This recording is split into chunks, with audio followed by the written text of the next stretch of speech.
GOP presidential candidate Rick Santorum spent much of Sunday in Bemidji and was welcomed by hundreds of supporters. Lakeland News reporter Jenny Day tells us more about the campaign stop. Rick Santorum's message during his visit to Bemidji was clear. Yeah, it's about jobs. Yeah, it's about the economy. But America cannot be free and safe and prosperous if it is regulated from the top from Washington, D.C. It will fail. A month after winning Iowa, Santorum hopes to do the same in tomorrow's caucuses. I feel confident that we're going to do well here in Minnesota. We're going to do well in Missouri on Tuesday, and I think we'll also do very well in Colorado. At least I'm hoping we do well in Bemidji anyway. The visit started with handshaking and photo ops at St. Philip's Church and ended with a campaign rally at the Sanford Center. There, Santorum outlined the reasons he feels he's the best candidate for president. We have our Made in the USA plan that will make every manufacturer in this country hugely more competitive. We cut corporate taxes. We reduce regulation. We enforce our trade laws. We do the things to make sure that things are made here in America. And that's one of the reasons the presidential hopeful came to Bemidji, to see the woolen mills. It's here that Santorum's signature sweater vests are made.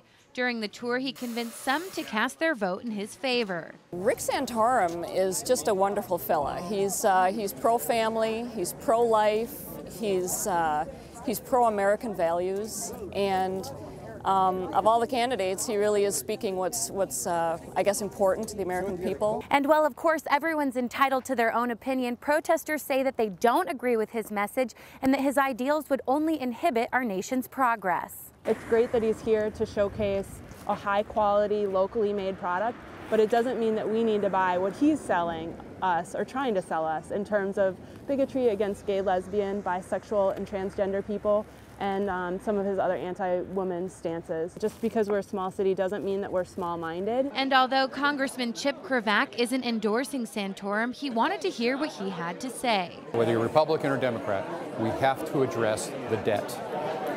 Because the crushing debt that we're handing off to the next generation, in my view, is criminal. The former Pennsylvania senator also posed for a picture at Bemidji's iconic Paul Bunyan and Babe the Blue Ox statues.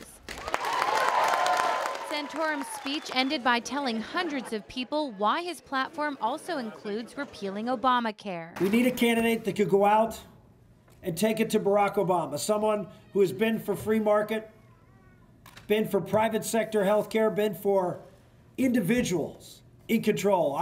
Romney calls his program Romney Care. It's Obamacare. Our plan is you care, because you are in charge of your health care, not the federal government.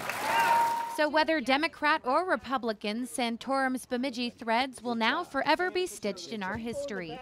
Jenny Day, Lakeland News. And it's been more than 2 decades since a presidential candidate visited Bemidji. If you've enjoyed this segment of Lakeland News, please consider making a tax-deductible contribution to Lakeland Public Television.